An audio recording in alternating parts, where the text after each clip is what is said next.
प्रभु के दास के साथ सेवा करने का आज फिर से एक और बार प्रभु के दास आपके साथ सेवा करने का मौका मिला है। Such an honour. आपके गीतों को हम ICM में बहुत गाते हैं और उस गाने के द्वारा बहुत लोग आशीषित होते हैं। And thank you so much.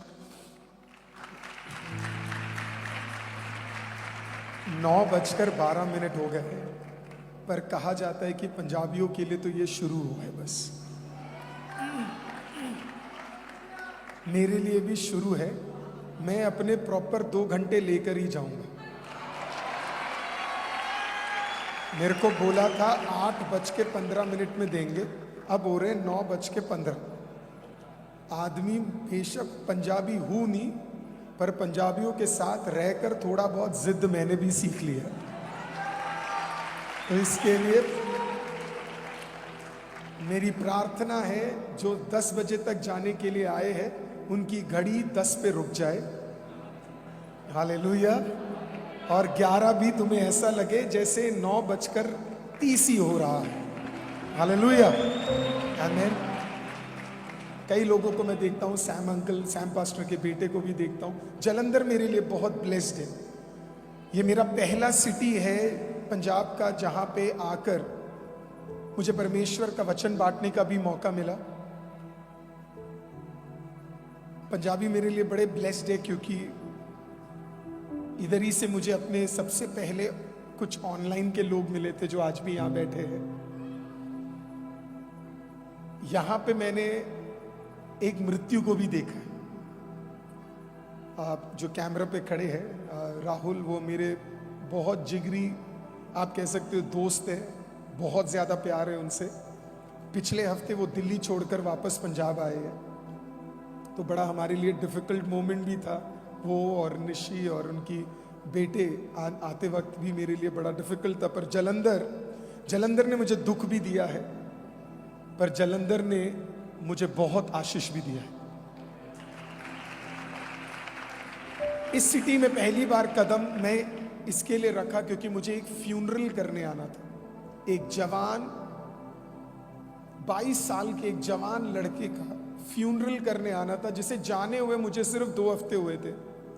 लेकिन 2 हफ्ते बाद मुझे पता लगता है कि उनका मृत्यु छत्तीसगढ़ में एक पानी में, जब वो गए, एक लेक में गए तो वो वहां डूब गए। और उनके मृत्यु से जस्ट आधे घंटे पहले,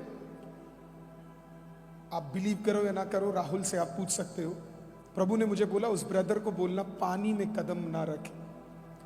और 15-20 मिनट्स बाद उनके मित्र जो खुद भी डूब रहे थे, वो कम से कम वो बच के बाहर आए। तो उन्होंने बताया कि कैसे वो दूसरे ब्रदर, उनका डेथ हो गया। मैं किसी को ज़्यादा जानता नहीं था। राहुल और जो दूसरे ब्रदर थे उनके साथ में यहाँ पे आया। पहली बार कई सारे पंजाब के प्रभु के दासों से मिलने का मौका मिला। बहुत काइंड थे वो सारे प्रभु के दास लोग। मेरी उम्र काफ़ी छोटी थी। उस फ्यूनरल को जब मैंने पंजाब में किया और जब उस बच्चे को आखिरी बार जब गाड़ा जा रहा था, मैंने उस दिन खुदा को कहा था, प्रभु एक लिया है, लाखों वापस लूंगा। लाखों पंजाब के जवान प्रभु आप सेवा के लिए वापस देंगे। आज खुदा का धन्यवाद हो, मेरे चर्च में एक पूरा अलग सेशन चलता है आराधना का, पंजाबी का। और प्रभु ने उतने सारे पंजाबियों के साथ पूरे दुनिया में परमेश्वर ने हमें ब्लेस किया है। अगर खुदा ने आपसे कुछ छीना है या शैतान आपसे कुछ छीन कर आज ले गया है, तो याद रखना वापस बहुत जबरदस्त 10 गुना, 100 गुना, 1000 गुना आपकी ओर लौटकर भी वापस आने जा रहा है। कोई है जो आज बिलीव करता है कि तूने कुछ खोया है, तो उसका बदले में खुदा कुछ वापस भी देने जा रहा है। हालेलुया। तो आज आप यहां पे आए हो तो खाली मत जाना। आए हो तो अपने आप को रोकना मत, क्योंकि खुदा आज आपको यहां से खाली नहीं जाने देगा। शायद आप कुर्सी में बैठे होंगे, शायद आप जमीन पे बैठे होंगे, आप जहां भी बैठे हो, मन तैयार है, प्रभु आपको खाली नहीं छोड़ेगा। मन तैयार होना चाहिए। तैयार है आज आप वचन सुनने के लिए? थोड़ी देर में मैं नीचे आ जाऊंगा। मुझे नहीं पता जो माइक संभाल रहे वो कैसे संभालेंगे, बट पहले ही मैं माफी मांगता हूं उसके लिए, क्योंकि दूरी बहुत है। जब यीशु ने नहीं रखी तो मैं तो पादरी हूं, मैं क्यों रखूं। हालेलुया। तो मिलकर वचन सुनेंगे। अगर आपके पास आपका बाइबल है, मैं चाहता हूं आप निकालें मरकुस रचित सुसमाचार अध्याय 5। नए नियम में आता है, कोई अगर पुराने में ढूंढ रहा है तो नहीं मिलेगा। नए में है मरकुस 5 उसका 21 22 दो वाक्य हम लोग पढ़ेंगे। पास्टर तुषार हमें पढ़कर हेल्प करेंगे। जब यीशु फिर नाव से पार गया तो एक बड़ी भीड़ उसके पास इकट्ठी हो गई। वह झील के किनारे ही था कि यायर नामक आराधनालय के सरदारों में से एक आया और उसे देखकर उसके पांव पर गिरा। आमीन। कोई तो बोलो पांव पर गिरा। एक बार हाथ उठाइए, बोले परमेश्वर मुझसे बात करें यीशु के नाम से, आमीन। वो कहां पर गिरा? वो व्यक्ति कौन था? वो नॉर्मल व्यक्ति नहीं था। वो 72 उस जमाने के, आप कह सकते हो पुजारी बोलो आप, या धर्म को संभालने वाले 72 लोग थे। उन 72 लोगों का खाता संभालने वाला व्यक्ति था ये। उनके जो वो लिखते थे उनको संभालने वाला व्यक्ति ये व्यक्ति था। हर दिन ये किससे मिलता है पता है? 72 लोगों से जो इजराइल के धर्म को चलाते हैं। एवरी डे इजराइल में जो भी धर्म का काम होना है ये 72 लोग संभालते थे। हर कोई पादरी था, बोल सकते हो कहने को। हर कोई धर्म को जानता था, हर कोई उसका पालन करने की कोशिश कर रहा था। सब कुछ सही चल रहा है। एक दिन इसका खुद का बच्चा बीमार हो जाता है। एक दिन इसका खुद का बच्चा बीमार हो जाता है। तब ये इन 72 के पास नहीं जाता है। कायदे से इसे किसके पास जाना चाहिए? इन 72 के पास जाना चाहिए, क्योंकि इनमें फरीसी भी है, इनमें सादुसी भी है, इनमें खैफा भी है, इनमें अन्नास भी है, इनमें साल में एक बार पवित्र स्थान में कदम रखने वाला मेन पुजारी भी है। लेकिन ये बंदा जब जानता है कि इसकी 12 साल की बेटी बीमार है तो ये किसके पास जाता है? ये उन 72 के पास नहीं जाता। इन 72 के बाहर रहने वाला कारपेंटर कहलाने वाला 30 साल के एक मर्द के पास जाकर वो उससे कहता है मेरी बच्ची बीमार है, मेरी बच्ची। और उसका करने का तरीका देखिए, वो जाकर उस व्यक्ति जिसका नाम यीशु मसीह है उसके कदमों में क्या करता है? पड़ जाता। आपकी आराधना जुबान से ज्यादा अंदर से मायने रखती है। आप किसी दिन आप अच्छे आपके पंजाब बड़े, आप पंजाब में तो बहुत ब्लेस्ड हो आप। आपके पास भारत के सबसे बेस्ट वर्शिप लीड करने वाले, आत्मा में लीड करने वाले लोग हैं। आप कभी उनसे अकेले में पूछना, वो बताएंगे आपको। वर्शिप आप सबसे बेहतर गा सकते हो, पर एक दिन का भी नहीं हिलेगा। पर जब आप उपस्थिति में रहकर गाते हो सब कुछ बदल जाता है। वो 72 खुदा को जानते थे, पर खुदा सिर्फ यीशु को जानता था। आज आप उसे जानते हो ये मायने नहीं रखता, वो आपको जानता है ये मायने रखता है। अगर आज की रात अगर वो आपको जानता है तो वो आपके लिए उतर कर आएगा। कोई तो बोलो मेरे लिए उतर कर आएगा। वो आपके लिए, सिर्फ एक व्यक्ति के लिए आएगा। 1 पर्सन।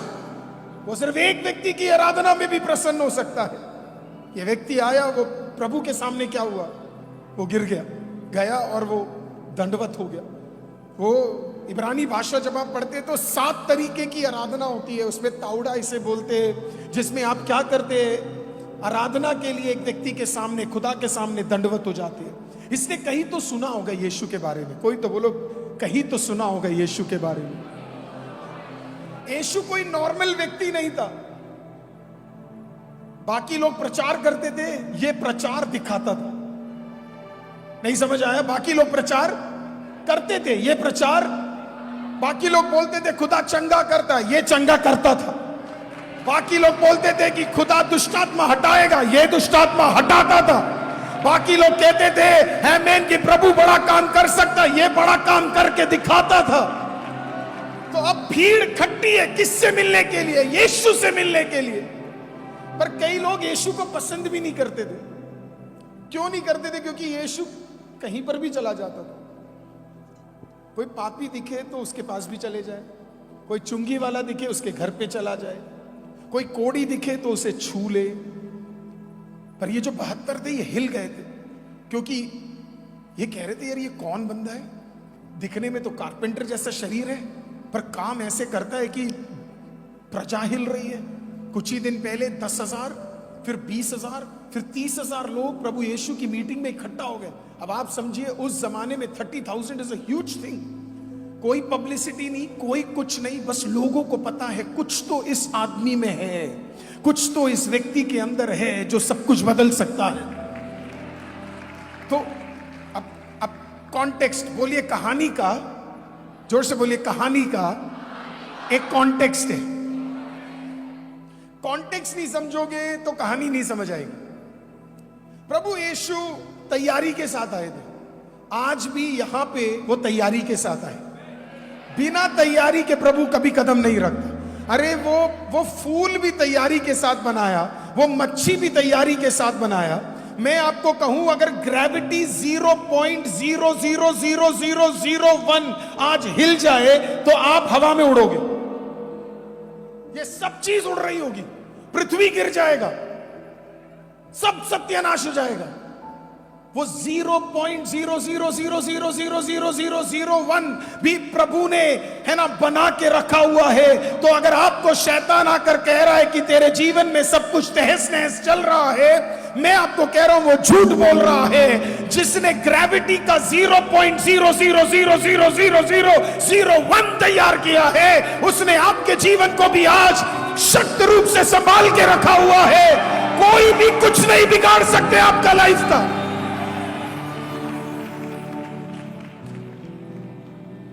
तो यीशु मसीह मीटिंग से ज्यादा मीटिंग के प्रिपरेशन में बिलीव करते थे। वो ऐसे ही कोई मीटिंग नहीं लेते थे, ऐसे ही कोई जगह पर। इसी के लिए बाइबल में जब आप लिखित देखोगे तो 37 से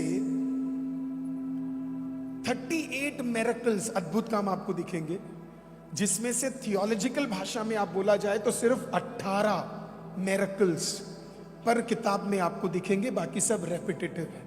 पर वो 18 भी खुदा ने चुनकर करा, ऐवी कहीं नहीं गया। उसे पता था कहां जाना है, और जहां वो कदम रख दे ऐसा हो नहीं सकता कि वो जगह सेम रहे। आज वो यहां कदम रख ले, ऐसा हो नहीं सकता कि ये जगह सेम रहे। आज वो आपके घर में कदम रखे, ऐसा हो नहीं सकता कि आपका घर सेम रहे। मुझे आराधना बहुत पसंद है। मैं कई जगह पे जाता हूं आराधना के लिए। कुछ जगहों पे जल्दी एंट्री मिल जाती है मुझे, कुछ जगहों पे लेट मिलती है। पर जब भी मुझे आराधना का जगह मिलता है मैं बड़ा एंजॉय करता हूं, क्योंकि अच्छा लगता है। ये लोग जब गाते हैं तो क्या गाते हैं, मैं गाऊंगा तो दिक्कत हो जाएगा तो इसके लिए ट्राई भी नहीं कर रहा, पर मुझे पसंद है। तो मैं आप आराधना करते हो, राइट? एक एग्जाम्पल बता के आगे बढ़ता हूं। मैं बिलीव करता हूं यीशु चंगा करता है। मैं आपको बिलीव करने के लिए नहीं कह रहा, मैं बिलीव करता हूं कि यीशु चंगा करता है। कल ही शाम को हमारे चर्च में एक लंगड़ा पहली बार चल गया। आपने लाइव देखा था, अगर किसी ने देखा होगा तो आप। एक व्यक्ति जो चल नहीं सकता था, वो अचानक क्या करने लगा, चलने लगा। वो मुझे बड़ा टेंशन भी था। प्रभु ने मेरे को बोला वो व्यक्ति वहां पे वो चल नहीं सकता, उसके पास जा, हाथ से पकड़कर खींच के उसको उठा ले। मैं प्रभु को बोल रहा हूं, प्रभु चर्च में तो बेइज्जती होगी, लाइव चल रहा है, हजारों देख रहे, उसमें और बेइज्जती होगी अगर ये खड़ा नहीं हुआ। कहता तेरा काम सिर्फ पकड़ना है, खड़ा करना मेरा काम है, जा जो मैं बोल रहा हूं वो कर। तो अब सुनकर मैं वहां गया तो मैंने ना अपने लाइव वाले को बोला तू मत आ भी, इसको क्या सुनाई दिया पता नहीं, वो सीधा मेरे साथ ही आ गया। अब मेरे अंदर टेंशन है, प्रभु कह रहा है हाथ तो पकड़, सोच मत ज्यादा। मैं गया, मैंने उसका हाथ पकड़ा तो वो मेरे को देख रहा है, पास्टर कर क्या रहे हो आप, इतने दिन तो कभी पकड़ने नहीं आए, आज कैसे पकड़ने आ गए। मैंने उसे बोला, मैंने उसको हाथ पकड़ा, मैंने उसे उठाया, मैंने कहा चलते हैं। और मैं आपको सच बताऊं, पहली बार वो जो भी वो स्ट्रेचर या जो भी वो यूज करते हैं है ना, वो छोड़कर वो बंदा क्या करने लगा, वो चलने लगा। अब वो चल रहा था, वो चल रहा है, फिर प्रभु ने बोला एक काम कर, इसको बोल नाचने के लिए। और जैसे ही वो नाचा आराधना में, हमारे चर्च के बाकी लोगों का तो लेवल ही क्रॉस हो गया। प्रभु जब कोई चीज करने के लिए कदम रखता है, आप बैठे होंगे प्रभु आपको खड़ा कर देगा, आप एक समान रह ही नहीं पाओगे, क्योंकि प्रभु कदम रख चुका है। तो ऐसी एक बहन हमारे चर्च में आती थी, अभी भी आती है। उसको कमर में दर्द था, कोई तो बोले कमर में दर्द था, कोई तो बोले कमर में दर्द, जोर से बोले ना कमर में दर्द। अब उसका कमर में दर्द था तो मैंने हाथ रखकर उसके लिए क्या किया, प्रार्थना किया, कमर में दर्द, पर आंटी ठीक नहीं है।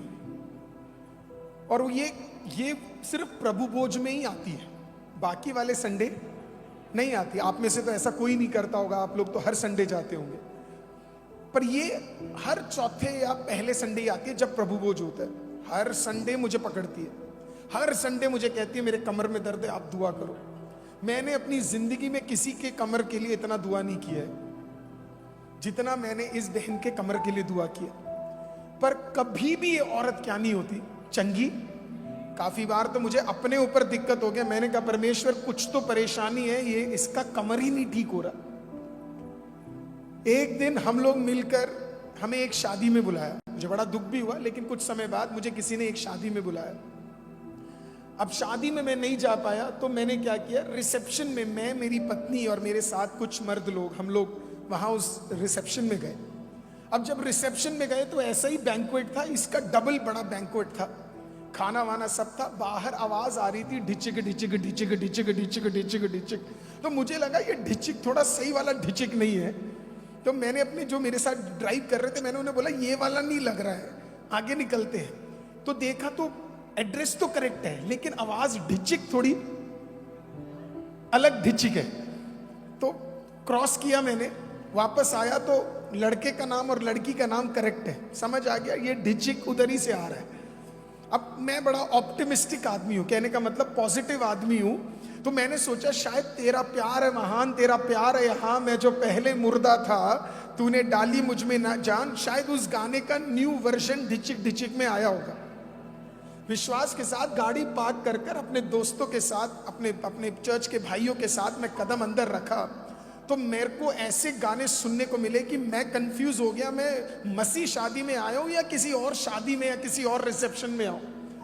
दम घुटने लग गया भयंकर तरीके से। आप मेरे को 2 घंटा खड़ा करवा लो बड़े बड़े अच्छे वर्शिप में, कितनी भी आवाजों में नहीं जाऊंगा, लेकिन फिर उसी जगह कहीं दूसरे में खड़ा कर दो तो घुटन सी महसूस होने लगती है। अब घुटन भयंकर महसूस हो रही थी, लेकिन हाथ में 2000 रुपए थे। सच बात को सच ही बोलना चाहिए, पोडियम पे आया था वहां 2000 रुपए, अब गिफ्ट के रूप में कुछ तो देना है। तो एक एनवेलप में 2000 रुपए, 400-500 के नोट है ना, सटा सटा कर मैंने क्या है रखकर, मैंने अपनी पत्नी को बोला देते हैं तुरंत निकलते। खाना भी बट रहा था, सब था, लेकिन मैंने सोचा पहले ये दे देते हैं। हम ढूंढ रहे बहन को, जितना ढूंढ सकते ढूंढ रहे, लेकिन बहन कहीं नहीं मिली। फोन कर रहे, बहन कहीं नहीं मिली। मैंने अपने साथ के ब्रदर्स को बोला एक बार जाकर ढूंढ लो, अगर कहीं मिल जाए तो 2000 देकर वापस जाना है दोस्त, खत्म करना है। कहीं नहीं मिली। तो आखिरी में एक फ्लोर था, पता नहीं आप लोगों ने देखा है कि नहीं, एक कलरफुल फ्लोर होता है, शायद पता नहीं इधर के मसीह लोग शायद नहीं देखे होंगे। तो एक कलरफुल फ्लोर होता है, देखा आपने कलरफुल फ्लोर है ना, उस फ्लोर पे ऐसे लाइटें जलती है ना, और उसमें लोग क्या करते हैं, नाचते हैं ना, डीजे फ्लोर बोलते हैं। आप तो कभी नहीं गए होंगे, पर ऐसे चमकता है। तो मेरे को किसी ने बोला पास्टर वहां चेक कर लेते हैं। मैंने कहा वहां तो पक्का नहीं होगी ये बहन, क्योंकि इसके कहां दर्द है? कोई तो जिंदा वाले लोग बोलो ना, कहां पे दर्द है? हाँ जिंदा हो आप, ठीक है। तो उनके कमर में दर्द है। अब मैंने सोचा कमर में दर्द है तो वहां तो पक्का नहीं होगी। तो मैं बड़े ही विश्वास के साथ क्या है खड़ा रहा, लेकिन जब नहीं मिली तो आखिरी में हम पहुंच गए। तो तब वहां पे वो गाना चल रहा था जिसमें ये वाला डांस होता है, जवाब मत दो तुम्हारे पादरी यहीं बैठे हैं। तो चल रहा था ये वाला, सब लोग क्या है यही कर रहे थे। अब मैं पादरी, मैं भी पहुंच गया यहीं पे यही देखने के लिए। जैसे ही वहां पे मैं पहुंचा, मैं देख रहा हूं साड़ी पहनकर एक आंटी फ्लोर पे घुटने पे, उन्होंने मेरे को मतलब इतनी ज्यादा एक्सटेटिक थी ना, बिल्कुल मतलब ऐसा लग रहा था 3-4 कमर हो गए उसके, है ना, ऐसे कमर हिल रहा था, हिलता। मेरे को देखती मी ना ना ना ना ना ना ना ना ना, यही हो गया था उनका। बाकी सारे पंजाबी नहीं आती ना, यही तो प्रॉब्लम है। मी छम छम पैंदा ए ओ बरकता हो लैंदा, बरकता हो लैंदा हो जेड़ा यीशु यीशु कहंदा ए। उनको देखने के बाद मैं हिल गया, वो ज्यादा हिल गई, उनका जो भी सांप पे रुक गया। तो मुझे समझ नहीं आता कि लोग बाहर जाते हैं तो इतना नाचते हैं, अंदर आते हैं तो क्या दिक्कत है? बाहर रहते हैं तो इतनी ज्यादा उछल कूद है, तो खुदा की उपस्थिति में वो रुक क्यों जाता है? बल्कि खुदा की उपस्थिति में तो हमारे आराधना का लेवल डबल हो जाना चाहिए, हमारी स्तुति डबल हो जानी चाहिए। मेरा यह मानना है कि जब आप एक असली चर्च में कदम रखोगे और जब आप उधर कदम रखोगे, ऐसा हो नहीं सकता आप वापस खाली आओ, ऐसा हो नहीं सकता आप वापस कर्ज में रहो, ऐसा हो नहीं सकता आप वहां पे बीमार रहो, ऐसा हो नहीं सकता आप वहां पे तंगी में रहो, क्योंकि वहां कौन है आपको पता है? वहां पे यीशु मसीह है। जीसस कम्स, यीशु आता है। सवाल समझ आया? तो जहां यीशु है वहां कुछ तो है, जहां यीशु नहीं है वहां कुछ नहीं है। अब बाइबल कहती है जहां 2 या 3 मेरे नाम में उपस्थित है, मैं वहां पे क्या करूंगा? मैं वहां पे हूंगा। मुझे नहीं पता यहां पे कितने लोग हैं जो प्रभु को सुनने आए, लेकिन मैं इतना तो जानता हूं कम से कम 2 या 3 तो पक्का होंगे जो प्रभु से कुछ लेने आए होंगे। तो इसका मतलब यही किसी कोने के अंदर, यही किसी जगह के अंदर प्रभु की उपस्थिति मंडरा रही है। वो किसी एक को ढूंढ रहा है, कोई छुटकारा देने के लिए किसी एक को ढूंढ रहा है, किसी से गले मिलने के लिए किसी एक को ढूंढ रहा है। He's searching one person, एक आदमी, एक व्यक्ति। कौन है प्रभु? एक चेहर ही नहीं है। अमन एक चेहर दे सकते हैं आप? थोड़ा सा और समझाता हूं मैं आपको इस औरत का तरीका, बस समझाने के लिए। अब कौन है प्रभु? कोई तो बोलो कौन है प्रभु? कोई तो पूछो, पीछे वाले लोग पूछो कौन है प्रभु? कोई तो बोलो कौन है प्रभु? कौन है प्रभु? दुनिया में 196 रजिस्टर्ड कंट्रीज है, 226 आप एक तरीके से बोल सकते हो। अगर आपको 30 और उसके साथ जोड़ने जो प्रॉपर रजिस्टर्ड नहीं है, इनमें कई प्राइम मिनिस्टर है, इनमें कई प्रेसिडेंट है, इनमें कई राजा है, हालेलुया। लेकिन इन सबको संभालने वाला, आमेन, हर सिंहासन के ऊपर वास करने वाला, आमेन, हालेलुया, युद्धों को संभालने वाला, लोगों को संभालने वाला, रोगों को हटाने वाला, इकलौता राजा जो सबके ऊपर वास करता है, वो प्रभु यीशु है, वो प्रभु यहोवा है। और बाइबल क्या बताती है पता है? वो कहां बैठता है? वो अपने सिंहासन पे बैठता है। ये मैं नहीं बोल रहा, यशाया ने कहा मैंने उसे सिंहासन पे देखा, एसेकेल ने कहा मैंने उसे सिंहासन पे देखा। पर फिर कई कई जगह पर आप जाओगे, अद्भुत आराधना चल रही है। आपके बारे में नहीं बात कर रहा, मैं बस बता रहा हूं, आप तो बहुत जबरदस्त लोग हैं। पर कई कई जगह आप जाओगे, भयंकर अद्भुत आराधना चल रहा है। और फिर कुछ लोग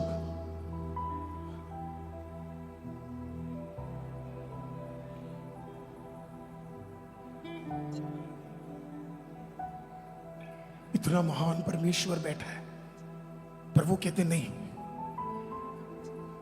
मैं नहीं उठूंगा, मैं नहीं जगूंगा। और उनके बीच में शायद कोई औरत, कोई मर्द, कोई जवान, कोई प्रभु का दास, कोई प्रभु की दासी, उसे फर्क नहीं पड़ता कौन कैसे बैठा है। वो जाकर खुदा के सामने दंडवत हो जाता है। वो जाकर शायद अपने हाथों को खुदा के सामने उठा लेता है। वो जाकर शायद ताली बजा लेता है। वो खड़े होकर शायद अपने आंसुओं को प्रभु के सामने प्रकट करता है। किसके लिए? वो जो सामने प्रभु का दास खड़ा है, वर्शिपर खड़ा है, उसके लिए नहीं, वो जो सिंहासन पे बैठा है, उस सिंहासन पे बैठे हुए व्यक्ति के सामने, उसके लिए जब आप आराधना करोगे। कोई तो बोलो अतिथि। आज मैं राहुल के घर तक गया 10-15 मिनट के लिए। उस 10 मिनट्स में उसकी मदर ने, उसके फादर ने, उनकी मिसेस ने इतना सारा प्यार दिया। मैं कौन हूं? एक मामूली सा पादरी, राइट, मामूली सा व्यक्ति। कौन है जो यहां पे उपस्थित है? ओ 196 राज्यों के ऊपर एट अ मोमेंट अधिकार रखने वाला, सब छोड़कर तेरी एक पुकार में उतर कर नीचे आने वाला जिंदा परमेश्वर आज यहाँ पे मौजूद है। आप क्या करना चाहते हो? आप ये मौका खोना चाहते हो या आप उसे पकड़ना चाहते हो? आप उसके करीब जाना चाहते हो? आमीन। आप उसके पैरों को पकड़ना चाहते हो? आप उसे एहसास दिलाना चाहते हो कि आज का दिन मैं नहीं छोड़ूंगा, आज का दिन मैं कुछ प्राप्त कर ही जाऊंगा। सो प्रभु देख रहा है इस भीड़ में हर व्यक्ति को। कई लोग कहते प्रभु मुझे छू। आज का मेरा प्रचार है, प्रभु क्यों छू है? आप छू लो, आप छू लो, क्या दिक्कत है? मैं वहां पे खड़ा था तो एक व्यक्ति आया, उसने वेट नहीं किया मैं उसके पास जाऊं, वो मेरे पास आ गया। पास्टर जी जब स्टेज से उतरे, मैं उनसे मिला, वो मुझसे मिले। आप क्यों कह रहे हो प्रभु मुझे छू? आप पकड़ लो ना उस सिंहासन के सामने, आप झुक जाओ। झुकता सिंहासन पे शब्द नहीं मुझे, पवित्र पवित्र प्रभु। कहां पे झुकना है? झुकता सिंहासन पे शब्द नहीं मुझे, पवित्र पवित्र प्रभु। समझ आया आपको?